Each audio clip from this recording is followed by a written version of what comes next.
Swaminarayan students, hope you are all doing good, and today's thought for the day is success goes to head, failure goes to heart.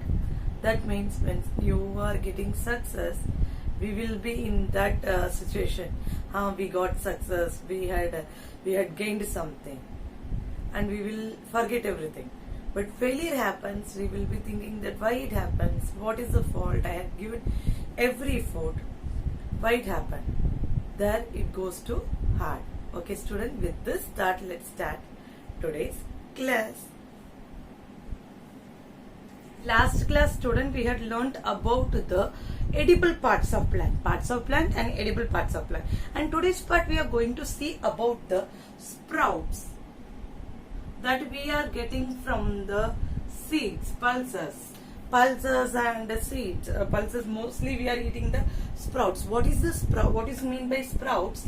Sprouts means when you are putting the water for when you are putting the seed for overnight, and in the next day you are rolling it in a white cloth. In the second day you can see a small outgrowth from this seed.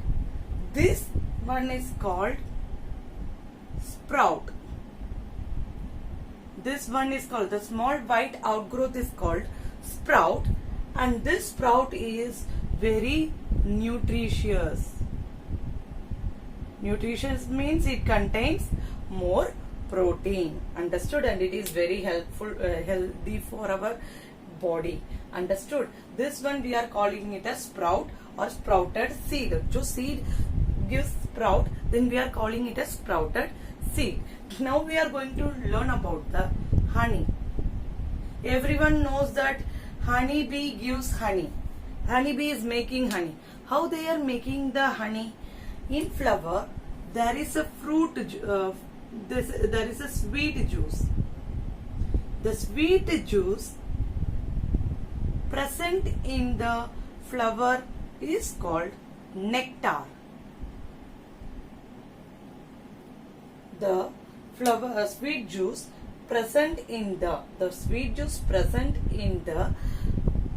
flower is called nectar, and this honeybees, they observe the sweet juice. They take the sweet juice and then they convert it into honey. They converted into honey. This honey is stored in the honey hive. Understand students? Here next topic we are going to see is honey.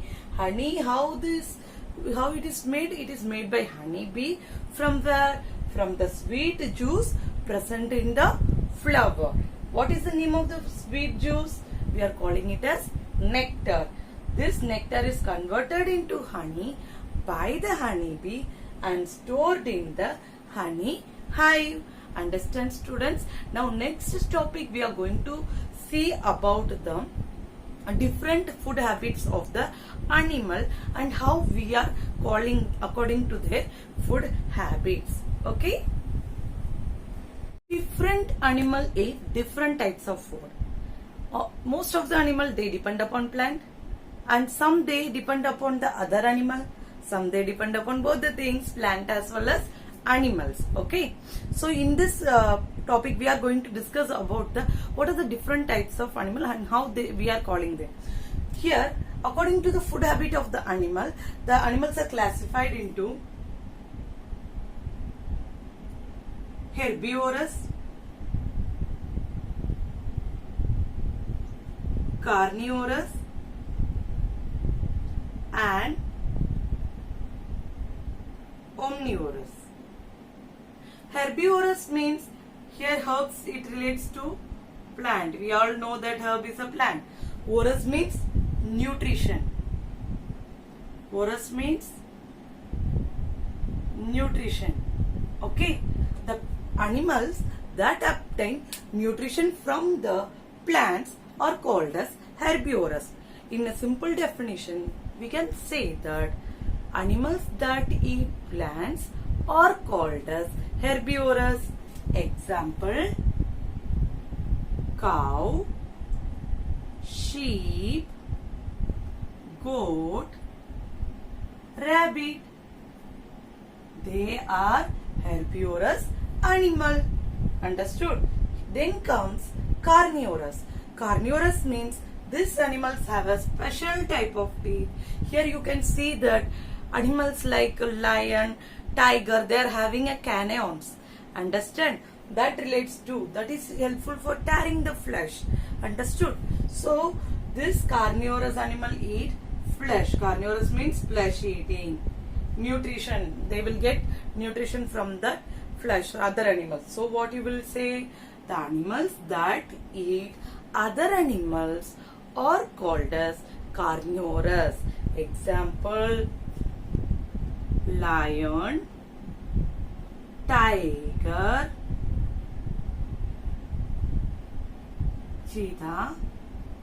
These are fastest animal. Cheetah is the, okay, they can run so fast. Okay, so these are the flesh eating animals, so they are called as carnivorous.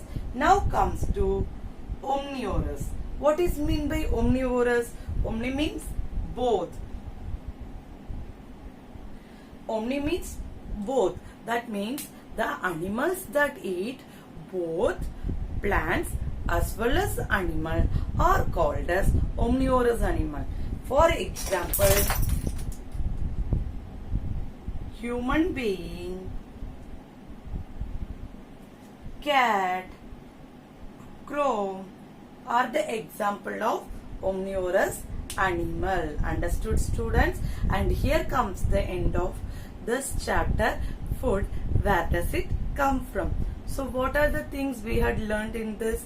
We had learned the sources of food, edible part, and we had learned the different types of nutrition in animal. That means different types of food habits. Nutrition or food habits in animal. Understood, students? Hope you understood this chapter. Go through your textbook, and if you are having any doubt, you can ask me. Okay? Stay blessed, stay healthy. Jai Swaminarayan, Jai Hind, Jai Bharat.